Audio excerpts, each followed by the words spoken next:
Welcome to Small Business Saturday. Welcome to Small Business Saturdays video series with your host and my husband. And my dad, Aaron Montgomery. Join the conversation. Let's talk some business. All right, welcome into Small Business Saturdays, everybody. My name is Aaron Montgomery, and you can find me right up there at oursuccessgroup.com. And yes, Todd, a new ticker, definitely. Been playing with some of that stuff, trying to a countdown to a countdown. What's next? A countdown? Let's do it. We can do another countdown. We'll just kidding. All right. Yes, a countdown to a countdown. Just trying to get everybody a chance to get in here and get checked in because I'm pretty excited about what we're talking about here today. We're going to talk about facing your fear, conquering fear, and then living to tell about it because, that's the whole go. I thought that would be fun. And talking fear is definitely one of those things that's extremely important, I think, when it comes to small business ownership and entrepreneurship and all of that stuff that we're involved with on a daily basis. Is we have to get to that level beyond our fear to be able to find success. The saying, as the saying goes, everything you want is right on the other side of fear. And so this is a topic that I've already covered a couple times. We've talked about, in fact, I'm going to go ahead and post them in the chat here. There we go. How to ask, which is a lot about conquering your fears, and then also facing the fear of success. So with those things, though, I wanted to kind of take this to the next level and really kind of dig into what fear is. Some of you guys had taken the opportunity when I made a post about a week or two ago and shared some of your fears. So I really appreciate that. But let's start off with analyzing what fear is. And here's one of my favorite acronyms here is fear is this. It's a fantasized experience appearing real. Does that make sense? A fantasized experience appearing real. So always a good way to look at fear. But let's prove this. If you guys want to participate here with me, I'd love it if you'd, first off, wherever you're at, if you can kind of take a seat, that would probably be more helpful here in this. So what I'd like you guys to do is wherever you guys are, take a seat. I want you to close your eyes. Okay, nothing really to see here anyhow. I'm not going to put anything else up on screen, so don't worry about it. I'm not going to try to trick you. But I want you to close your eyes, and I want you to really try to visualize this in as clear and vivid detail as you can. All right? So if you're all set for this, if you get your eyes closed, and here's what I'm trying to get from you after we get through this. So as we're getting through this whole process, start telling me what you're thinking, or I'm sorry, what you're feeling.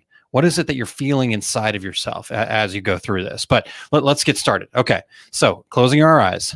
I'm going to make sure that I follow along. So I'm not closing my eyes. You guys close your eyes. But I want you to go to the bottom of the tallest building that you can imagine and really visualize that building. What does it look like? What color is it? Glass?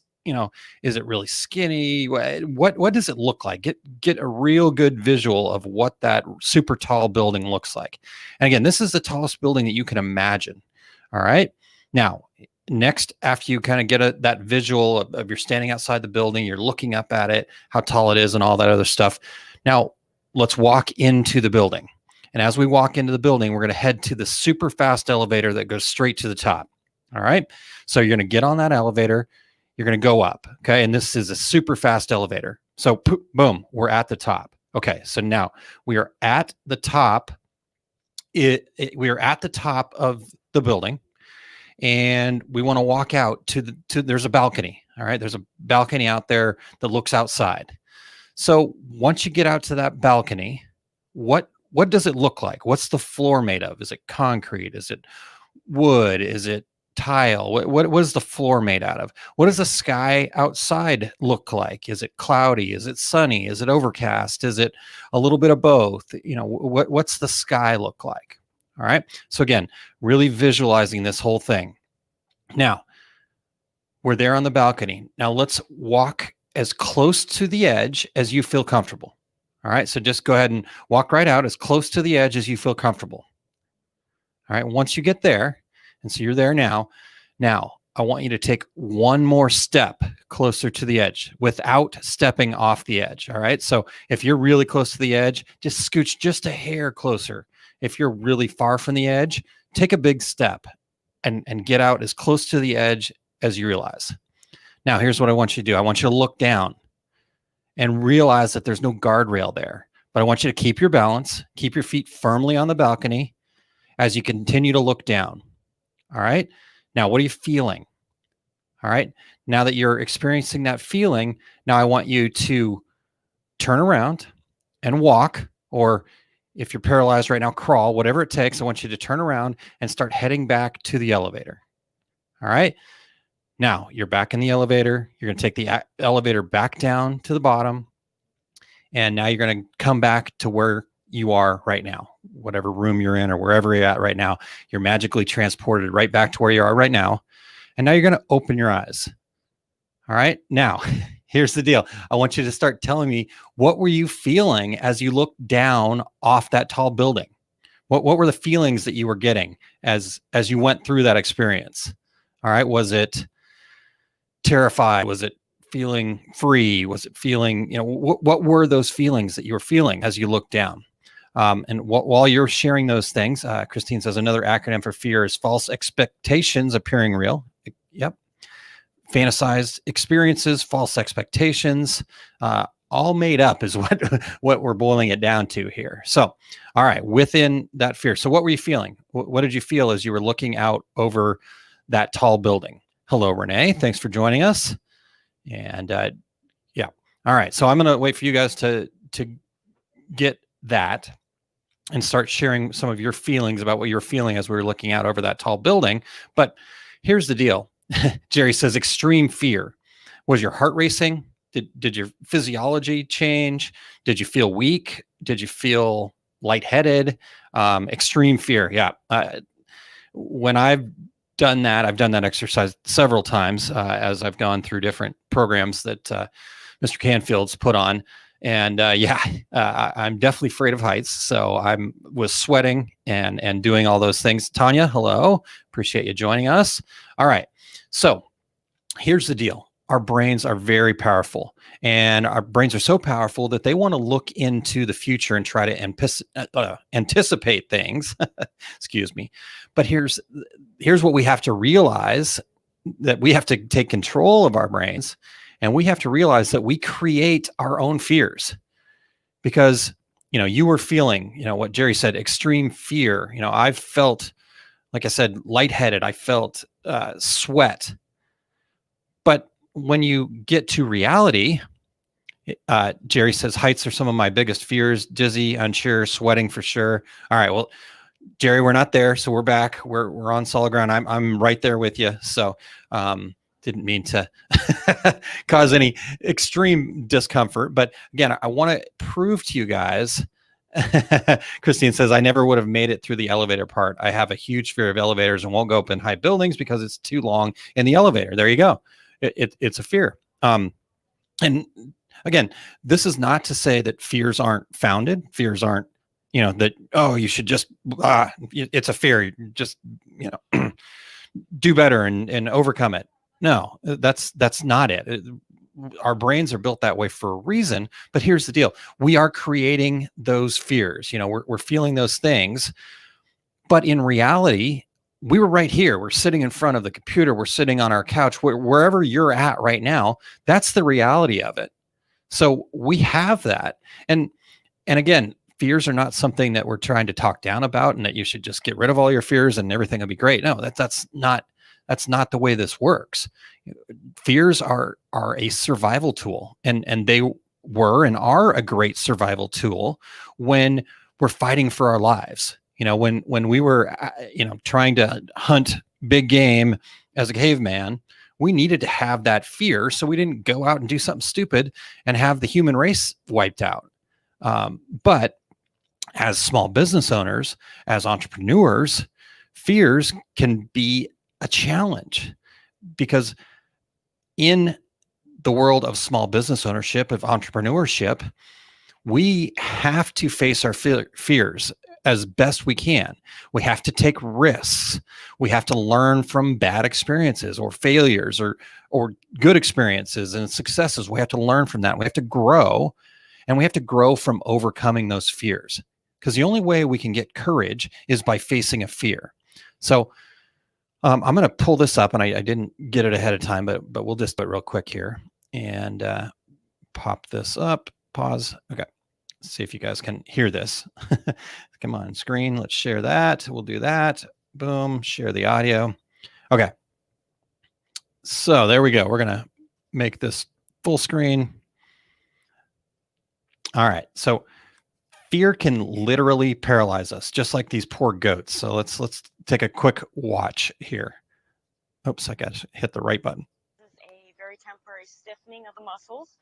And when the muscles relax, after a few seconds, the goat jumps up and runs on its way. They don't call them fainting goats for nothing. It can even be something as simple as being excited over being fed. You guys ever feel like that?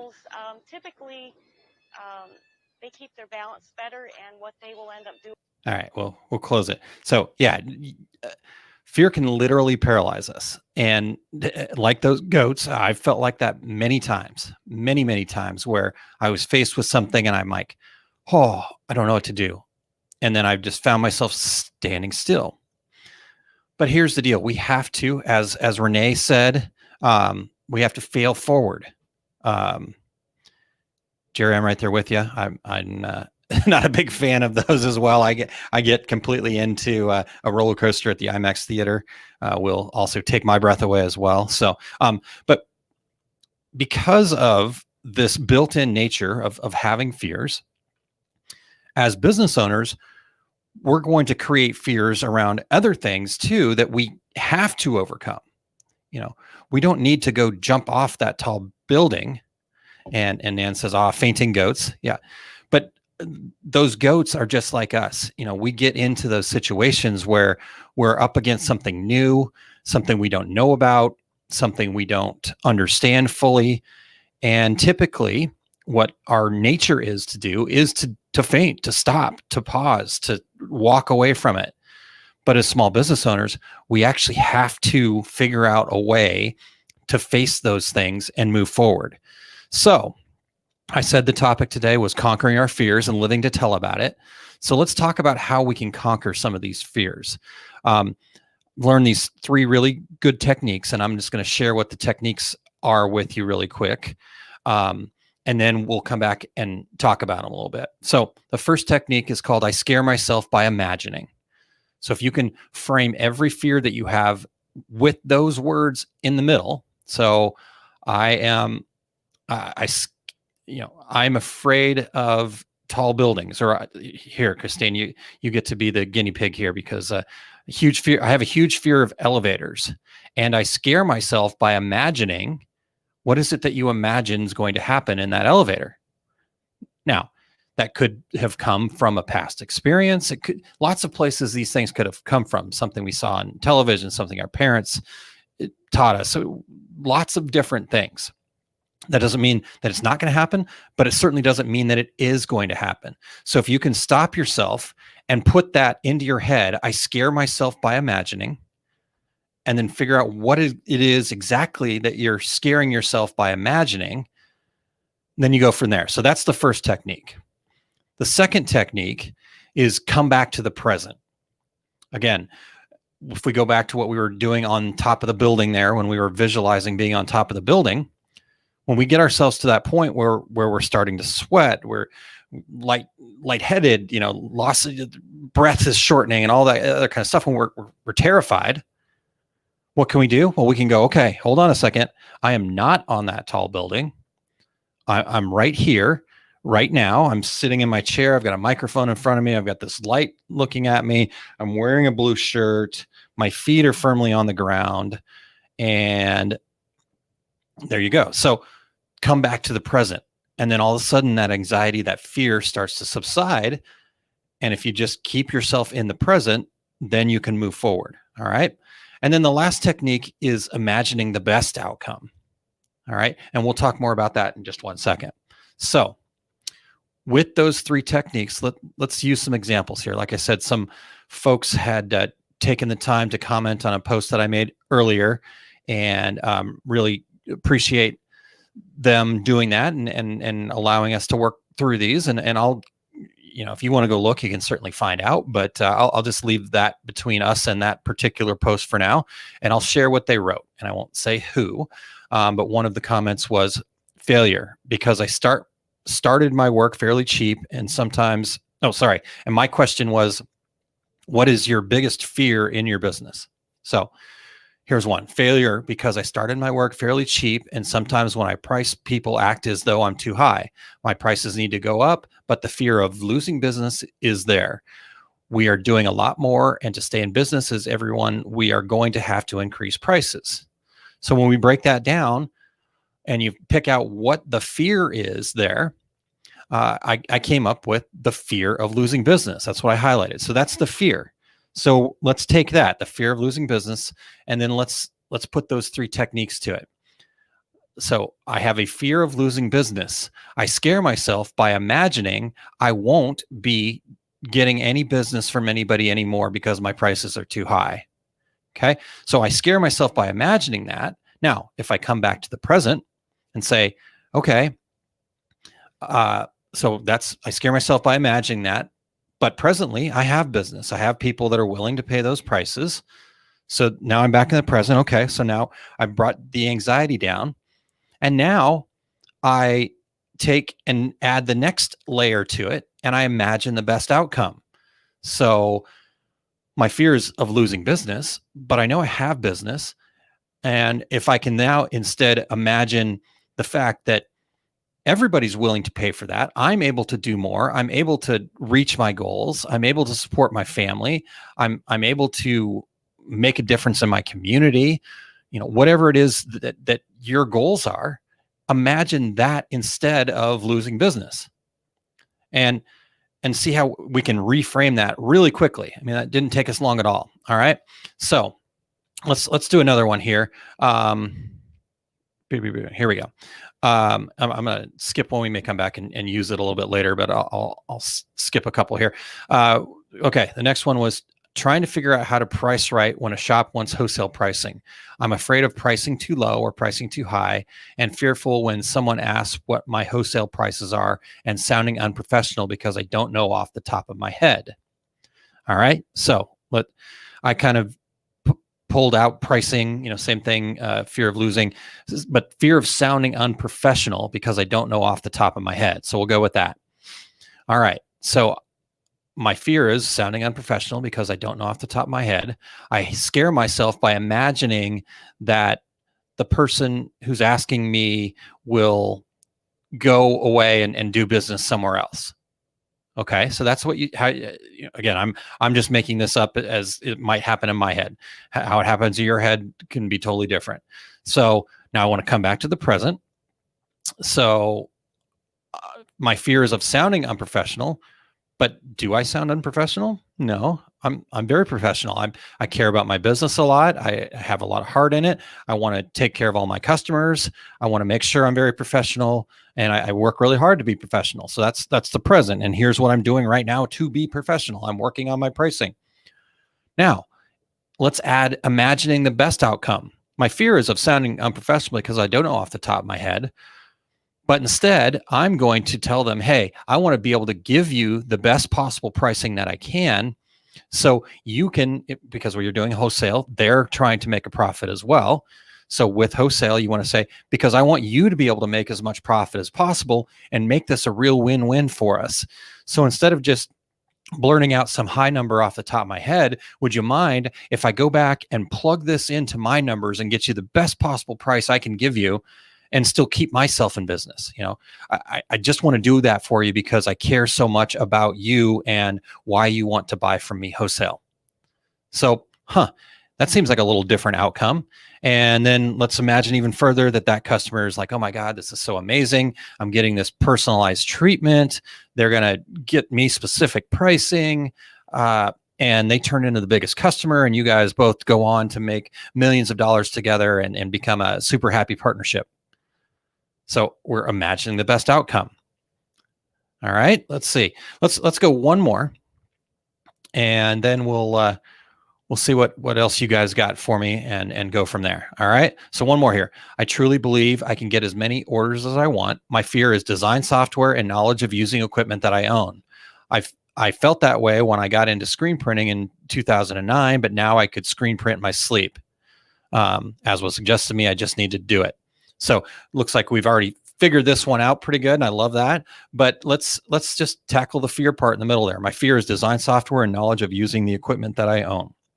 Okay, so if that's the fear, and then I say I scare myself by imagining, and that's the key. Make sure you use those specific words. I scare myself by imagining. Myself, I'm scaring myself. I'm doing it to myself. Nobody else is doing it to me. I'm taking 100% responsibility by imagining, not by reality, not by what's happening, by imagining. I scare myself by imagining. I scare myself by imagining that I won't be able to do any designs, and the equipment will not work, and I'll seem unprofessional. Dig down into what that fear is and what you are imagining is going to happen. All right. Okay. So we know that we're taking 100% responsibility. We know that we're imagining. All right. Now let's get back to the present. Let's come back to the present. Okay. Now, I know the present, the reality is I know that I used to feel that way about screen printing, but now I can screen print in my sleep. Therefore, I know I'm very talented with the equipment once I take the time to use it and do it. And I know I can do these things. So that's the present. Now, let's change that and imagine the best possible outcome instead of the fear. So if my fear is that it's design software and knowledge of using my equipment. Okay. But what if I instead imagine that instead of it being a fear, I'm excited about learning the design software because I have passion for it. Or if I don't have passion for it, I make a relationship with somebody that does. And I have this amazing designs that I can make. And I have all of this equipment that is constantly being used and constantly making me money and constantly providing for my family or whatever those situations are, and start imagining what your goal is and that becoming a reality. So there we go. There's a couple, again, 3 techniques you can go through. And if you just kind of layer those on top of each other, you probably get through them pretty quick. But when you start feeling that fear, you start feeling that anxiety, just stop. Okay. Go back and do I scare myself by imagining. Once I figure that out real quickly, get into exactly what it is that I'm imagining that could be happening to me that is causing the fear. Then I come back to the present and really check in with reality. I mean, it can be as simple as just going, okay, I am wearing a blue shirt that says Data Hipster. That's the present. That's what I know for sure. Okay. And then start expanding from there. What is reality in the present right now? Be in the moment right now. And then lastly, okay, now let's reframe and let's look into the future again. But this time we're training ourselves to look for what the best potential outcome is.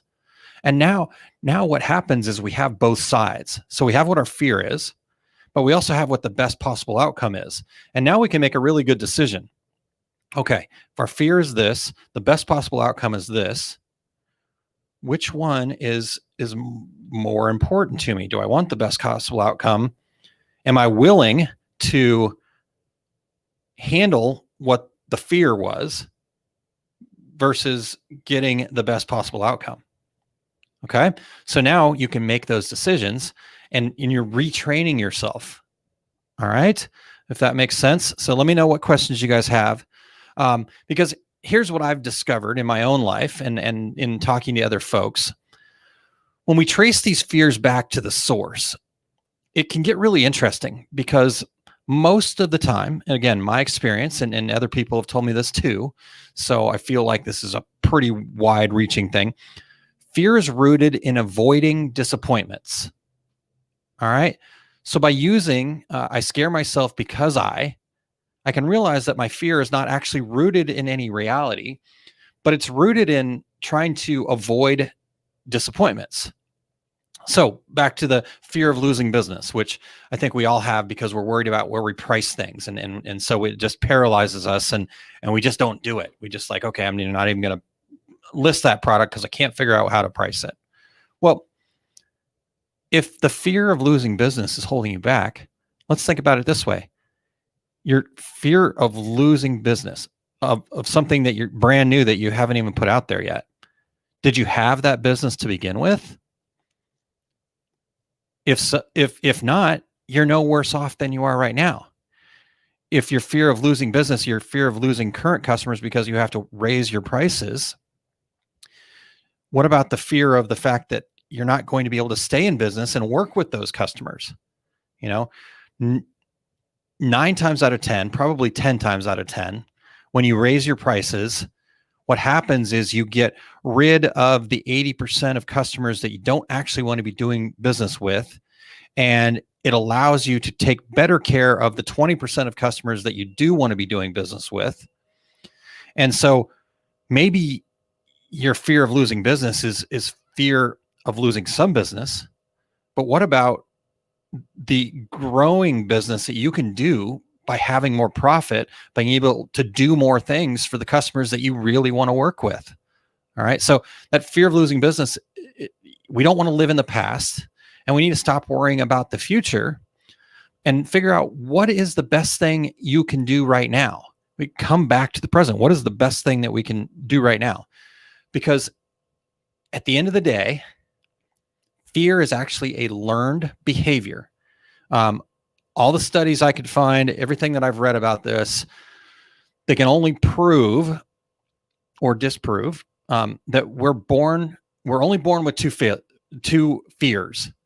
That's why the skyscraper analogy is such a good one to use to kind of prove that fear is a fantasized experience appearing real, because the two fears that we're born with is a fear of falling and a fear of loud noises. So we are not born with the fear of sounding unprofessional. We are not born with the fear of losing business. We are not born with the fear of someone thinking my prices are too high. Those are all learned behaviors. So if we can learn those behaviors, can we not unlearn them, so to speak? Or can we not replace them with better behaviors? Can we not replace them with being successful? So when you come up against a fear, and again, not saying that we shouldn't have fears. We have fears for a reason. It's built into us as a safety mechanism, and we don't want that to go away. That's our gut telling us, okay, let's think this one through a little bit more.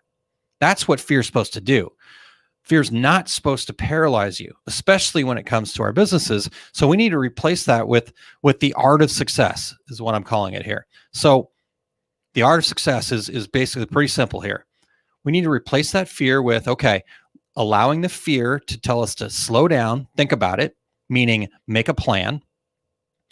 And then the next part of that art of success is to take action, to do something, to not be paralyzed, to move forward.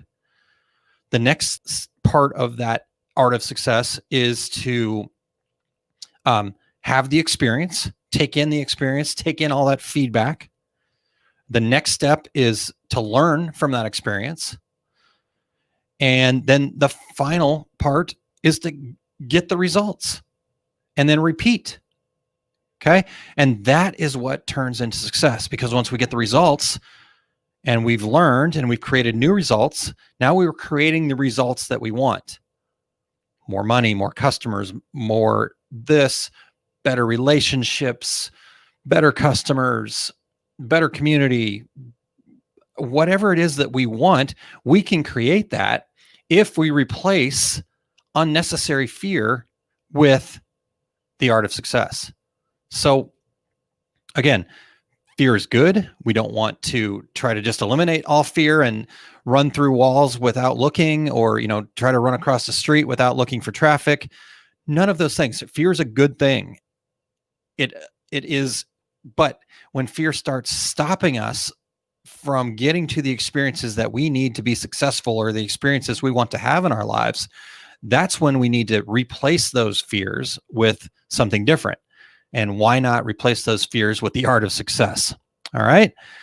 And one last quick point on that before I get into one more area here. Fear of failure and fear of success are actually the same thing when you dig down deep into it.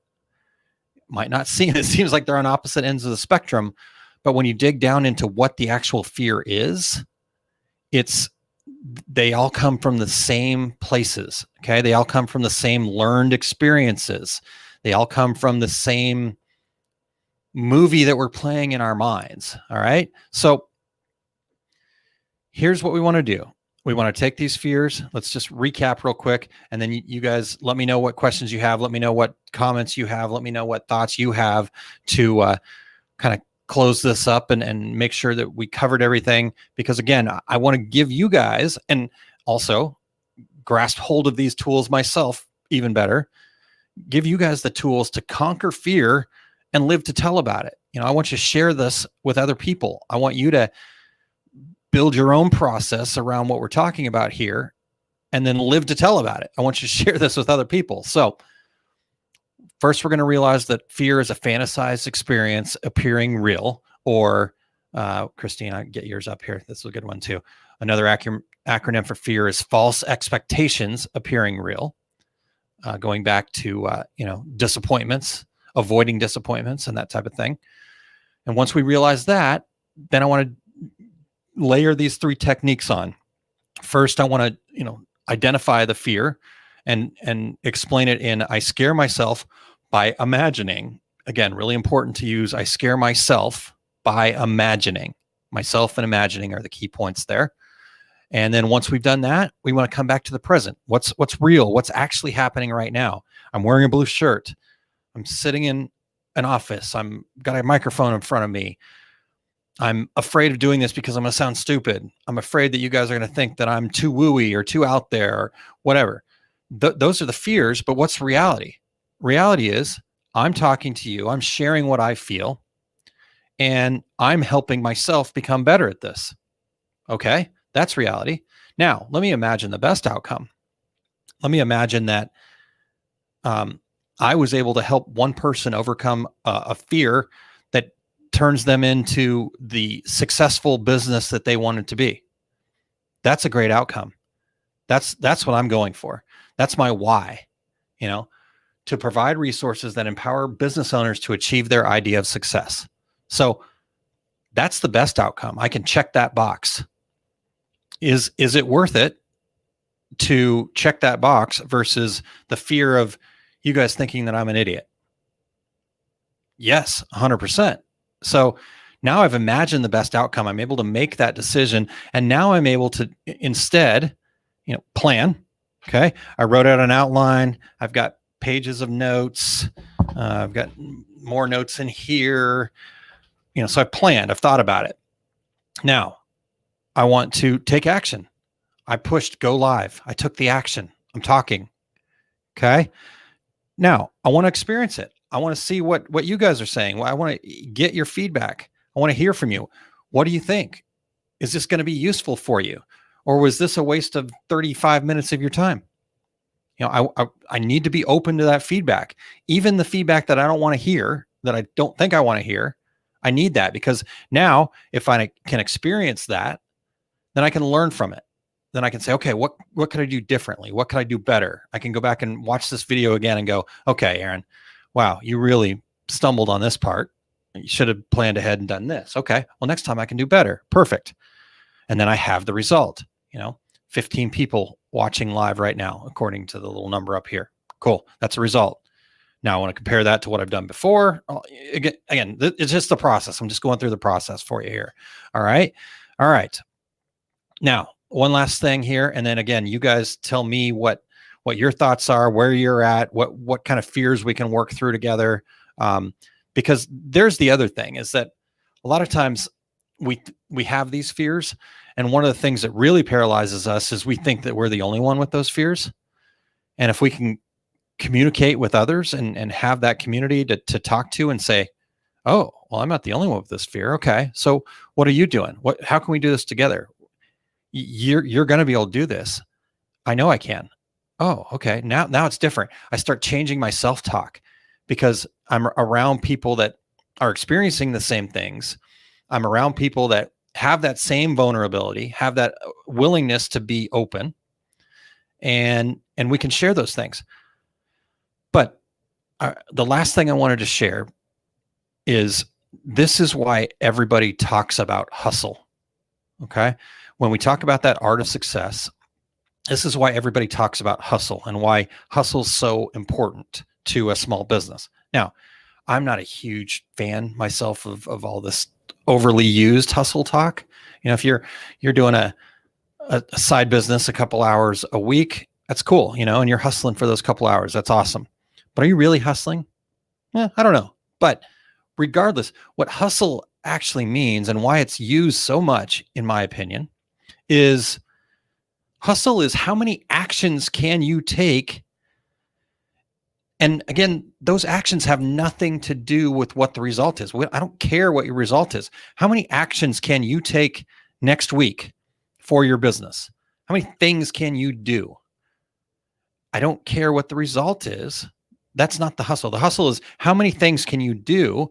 And then taking those actions, grabbing them, taking the feedback, learning from them, and then doing actions again the next week better. They don't have to be big things. It doesn't have to be huge things. In fact, it shouldn't be huge things.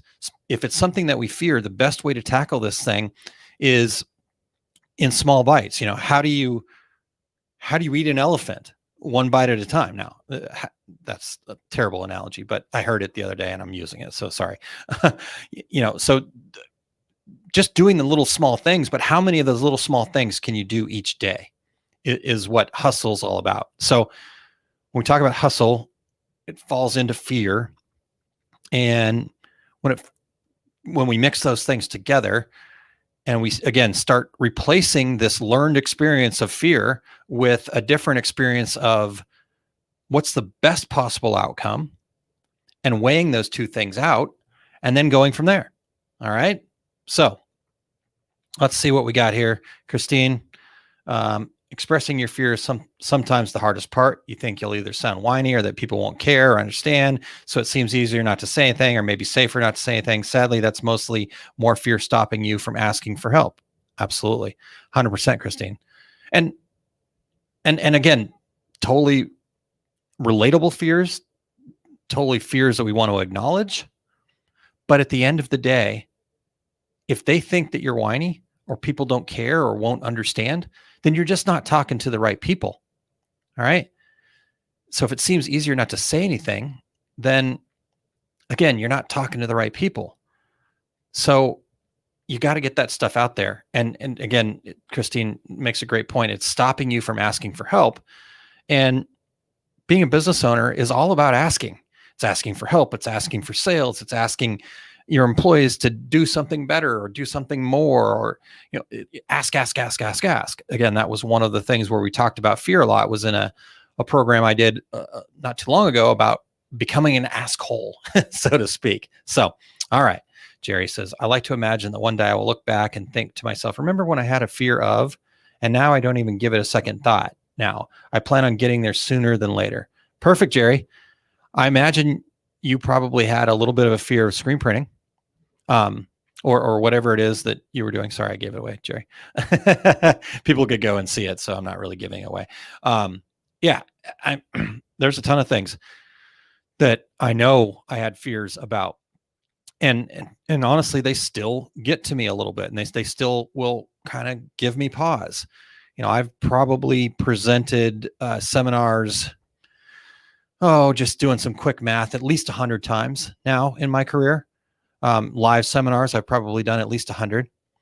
That may be a little too high. Let's say 50. Let's get, I'll go back and count, but I still get super nervous before those. And the first time I did it, I could barely walk out on stage. I could barely talk. I feel bad for the people that had to sit through my very first seminar. But today I'm certainly a lot better at it. Could I get better? Absolutely. And I'm going to get better. I'm going to continue to get better. But that fear was there, still there a little bit, but now I have something to base it on. Okay. Now I have something a little closer to reality. Like, this is really what's going to happen. I'm not going to look down and realize that I'm not wearing any clothes. I actually am going to get up and on that stage. I'm going to be wearing clothes. I'm going to present information that I'm passionate about. I'm going to try to help people, and I'm going to go from there. So, Christine says, I had fear of public speaking for years as a result of a few experiences when I was young and didn't speak well. The first time I led a seminar or did a video cast, I was terrified. Now I love it. All the fear I had to walk through was worth the outcome. There you go. 100%. Honestly, I know exactly where my fear of public speaking came from. I'll tell the quick story. And this was 100% on me, 100% on me. So as a kid, I was raised in a Lutheran family. I went to a Lutheran church. And one of the things that I did as I got older is, I was an altar boy. So I'd get to light the candles and sit behind and, all that stuff. But as I got older, I was asked to do one of the readings, where you read a passage from the Bible. And I remember one time I went up there, and for whatever reason, somehow I had the wrong passage. And I couldn't quite figure out why. This was kind of in the middle of something. It didn't really make sense. I knew what the sermon was about. It didn't really make sense, but I just did it anyways. And people were looking at me like I was crazy, like I was speaking in tongues. I got done, and the pastor made a quick joke, just to try to smooth things over for me. But I took that as, oh my God, I just screwed up. And I never did it again. I never wanted to speak in public again. I was terrified. I actually ran out of there and didn't go back for several weeks. And yeah, that was exactly where it started. And I carried that for a really long time until I finally got to a point where it was part of what my career was supposed to be. It was where my career was heading. And if I didn't do it, I wouldn't be here doing this today. So totally worth it. But again, I can pick out exactly where the fear came from. So there we go. Jerry, this is also a great point. My fear of public speaking goes away if I'm comfortable with the subject. And honestly, that's what makes a good public speaker, is they get up there and they sound like they're just coming off the cuff.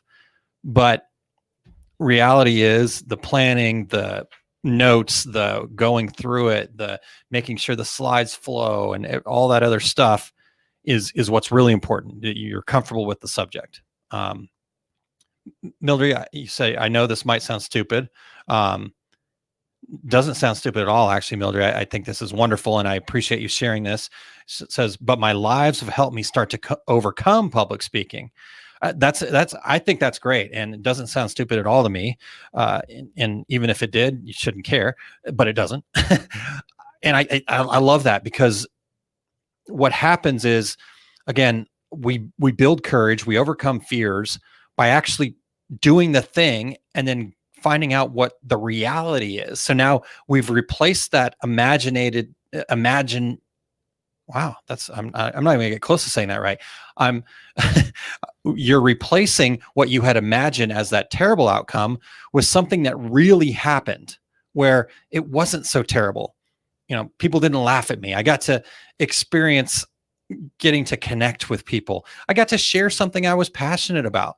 You start replacing those see, I'm not even going to be able to get to it. You start to replace those fears, those imaginations that you had, with actual reality, and it really does help to overcome. So thank you so much for sharing that. That is so cool. And hopefully other folks out there that maybe you've had those fears of doing lives, do it anyhow. See what happens. What could be the best outcome? Again, start replacing our inner critic with an inner coach. All right. Anybody that's ever coached or been coached on sports or anything like that, it doesn't have to be sports. However you were coached, a good coach, they might push you. They might get you out of your comfort zone, but they're certainly not going to be a critic all of the time. They might point out to you things that you can do better, but they also need to support you. They also need to be able to say, hey, but what about this? Why are you doing this? Why are you practicing? Why are you doing this? Because you know that you could potentially have this greater outcome. So anyhow, that's the way to look at it. Mildred says it's the interactions and just being vulnerable, just taking myself at face value during that moment, not allowing the negative narrative you place on yourself. There it is, the negative narrative. And again, it's our inner critic. If we can change that to an inner coach. And again, those are learned behaviors, all learned behaviors. So the great part about learned behaviors is that they can also be unlearned and replaced with something better. Okay. You also have to remember that a lot of times you may fear being judged for something, but in reality, other people aren't paying that much attention. And Christine, that is a great point. That again, we're probably making more of a big deal out of it than anybody else. And those folks that do want to judge you, here's the deal. People that are doing more than you will never judge you. They don't have time for that. They're not going to judge what you're doing. So people that judge you are doing less than you. They're envious of you. Even if they don't really realize it, judgment typically comes from envy. So, all right. Awesome stuff. Thank you guys for all of the extra and participating and sharing. And hopefully we were able to cover the conquering your fear and living to tell about it. So I would appreciate if you guys would go tell your friends about this. Tell your friends your ideas about this. Share the things that you guys have been sharing in the comments. Let's get everybody to conquer their fears. And I think we'll have a lot better world to live in here. All right. All right, everybody. So that is what I have for today. One more thing that I'd like to share with you guys real quick. Where is that at? There it is. Thank you. All right. Our successgroup.com/ST. If you have not signed up for the Success Tracker program yet, I think it's something that is a great tool. It's something that I use all the time, and we've had people use it with great success. We're basically asking you and helping you set a very specific goal within a 12-month time frame, and then working towards it and supporting you by giving you some swag, some encouragement, being there, lifting you up, asking you where you're at, doing all those things. And what we find is that most of the time we set our goals too low and achieve them. So if we can set a goal that makes us a little uncomfortable and actually get there, it's such a great experience. And even if you don't get all the way there, you're still going to be further along than if you didn't set this goal. So we set up this program as a way to tangibly help people reach goals. And I think it's a great introduction into our success group. If you're not a member, if you are a member, Success Tracker is something that you get for only $1. So if you're a member and you haven't done the Success Tracker program yet, please do. It's worth its weight in gold. It's $1, and it's going to net you way more than $1. So go do that today. oursuccessgroup.com/ST and check that out.